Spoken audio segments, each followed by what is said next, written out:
জনগণ এবার নতুনকে প্রাধান্য দিয়েছে, কারণ আজকে যাকে জনগণ কাছে তাকেই জনগণ বেছে নিয়েছেন।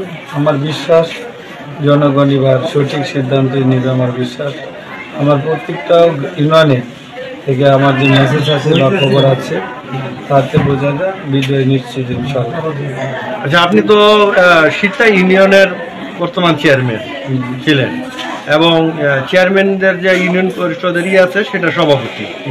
আপনি একটা ইউনিয়নের সভাপতি হইয়া মানে 11টা ইউনিয়নের যে উপজেলা চেয়ারম্যান নির্বাচন করছেন, মানে কিসের এতে নির্বাচন করছেন যে আপনার যে আমি এই করেছি, মানে এক ধরনের উন্নয়ন করেছি কিংবা জনগণ আমাকে চায়, মানে এই বিষয়ে একটা মেসেজ মানে চাচ্ছিলাম। আসলে আমি ইউনিয়ন পরিষদের চেয়ারম্যান হওয়ার আগে আমি সাবেক ধর্মমন্ত্রী আল্লাহ